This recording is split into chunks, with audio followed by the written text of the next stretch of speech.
नमस्कार मंडळी. तर आज बनवूया कुरकुरीत असा कुरमुरा चिवडा. तर ह्याला मुरमुरा पण बोलतात आणि कुरमुरे पण बोलतात. तर तुमच्याकडे काय बोलतात ते नक्की सांगा. तर इथे बघा छान असा कुरमुरा चिवडा तयार होतो आणि खायला पण छान लागतो आणि झटपट होणारी रेसिपी आहे. काही वेळ लागत नाही करायला. 10-15 मिनटात असा तयार होतो. तर इथे बघा छान असा चिवडा तयार झाला. चला तर मग सुरुवात करूया. तर सर्वांचं स्वागत करते सुषमा मालवणी किचनला. तर इथे बघा मी कुरमुरा घेतले. तर हे अर्धा किलो कुरमुरा आहेत. थोडेसे कमी असतील अर्धा किलोमध्ये. तर स्वच्छ मी साफ करून घेतले. त्यामध्ये काळे असतील कुरमुरे, काही ते दगड बिगड असेल तर काढून घ्यायचा आणि मी चाळून पण घेतले. त्यामध्ये कशी माती रेती असेल ना ती पण चाळून येते. तर इथे बघा आता थोडीशी मी खोबरं घेतलं, सुकं खोबरं, ही डाळ घेतली, ही भाजलेली डाळ असते.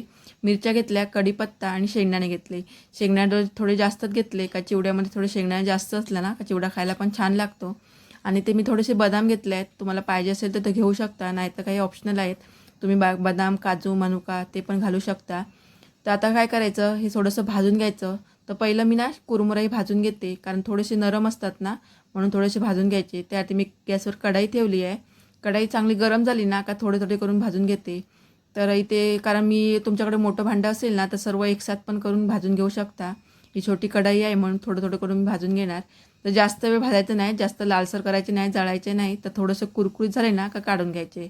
कारण कसा कुरकुरीत केल्यामुळे कसं चिवडा कसा 1-2 महिन्यात छान असा टिकून राहतो.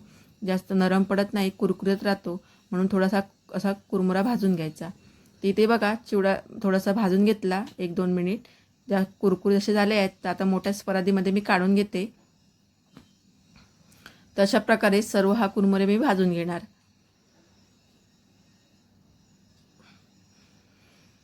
तर इथे बघा सर्व मी भाजून घेतले. एकदम छान असे कुरकुरीत झाले आहेत.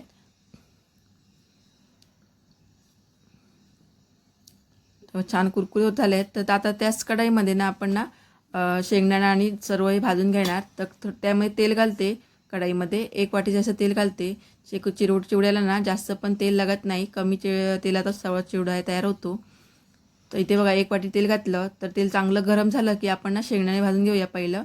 तर शेंगदाणे तेल जास्त गरम झालं की आपण गॅस बारीक ठेवायचा आणि शेंगदाणे भाजून घ्यायचे. मोठ्याच गॅसवर भाजलात तर शेंगदाणे जाळून येतील आणि आतमध्ये असे कच्चे राहतील. वरून जळणार आणि आतमध्ये कच्चे राहणार, म्हणून बारीक गॅसवर शेंगदाणे भाजून घ्यायचे. एकदम कुरकुरीत असत होतात ना तोपर्यंत शेंगदाणे भाजून घ्यायचे. तिथे बघा छान असे लालसर झाले, एकदम कुरकुरीत झाले. तर आता छान छान असे भाजून आले. तर आपण काढून काढून घेऊया. तर एक मी चाळणी घेते, त्यामध्ये असे तेल काढून येईल म्हणून मी असं काढून घेते सर्व हे. आणि आपण हा कुरमुरे भाजून घेतले ना त्यामध्येच घालून घेणार.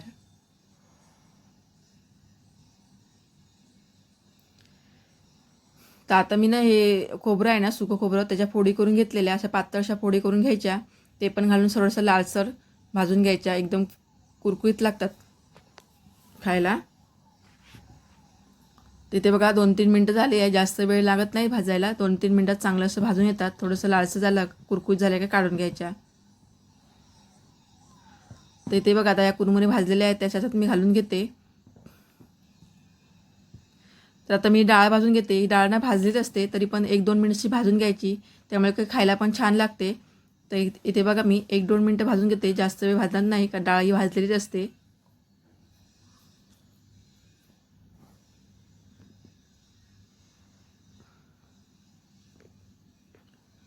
आता इथे मिरच्या पण घालते. मिरच्या पण एकदम कुरकुरीत अशा भाजून घ्यायच्या. थोडासा कलर चेंज पण होतो मिरच्याचा भाजल्यानंतर, तशा प्रकारे भाजून घ्यायचा.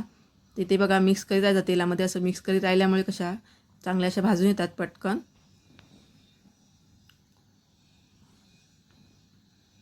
ते बघा छान अशा कुरकुरीत झाल्या का मी काढून घेते आता.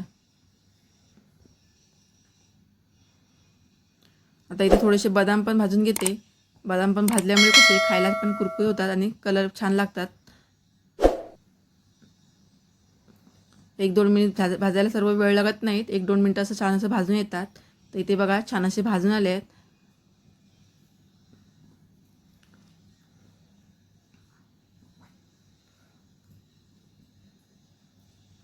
आता इथे मी ना कढीपत्ता घेतला. कढीपत्ता धुवून स्वच्छ मी पुसून ठेवलेला. पाणी ठेवायचं नाही, नाही पाणी ठेवलं तर अंगार उडून येणार पाणी असेल तर तेल. म्हणून मी सगळं धुवून मी सुकवून घेतलेला. छान असा 1 मिनिट असा कुरकुरीत होतो चिवडा, म्हणजे कढीपत्ता भाजून घेतला काय.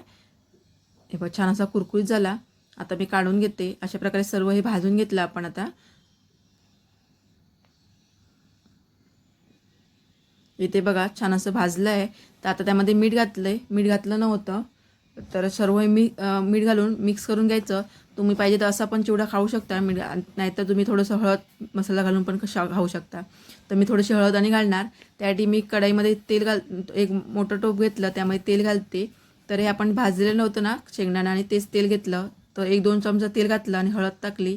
आणि हा काश्मीरी लाल मिर्च घालते फक्त कलरसाठी, कारण तिखटसाठी आपण मिरच्या तर घातल्या आहेत, म्हणून कलरसाठी थोडंसं मी काश्मीरी मिरची घातली. तुम्हाला पाहिजे असेल तर घालू शकता, नाही तर थोडीशी हळद पण घातली ना तरी चालेल. 1 मिनिट असं भाजून घ्यायचा. गॅस बारीक ठेवायचा, नाहीतर मसाला सर्व जळून येतील. ते बघा छान 1 मिनिट असं भाजून घेतली की आपण हे कुरमुरे आहेत ना सर्व आपले हे घालून घ्यायचं आतमध्ये. आता गॅस मी बंद करणार, कारण आपले कुरमुरे सर्व भाजलेलं आहे, त्यामुळे काय आता भाजायची गरज नाही आहे. मसाला पण 1 मिनिट असं भाजून घेतलेला आपण. नंतर मी गॅस बंद केला. छान असं मिक्स करून घ्यायचं सर्व हे, कारण कुरमुऱ्याला कसं हळद मसाला छान असा लागला पाहिजे, म्हणून 2 मिनिटं असं सर्व मिक्स करून घेऊया.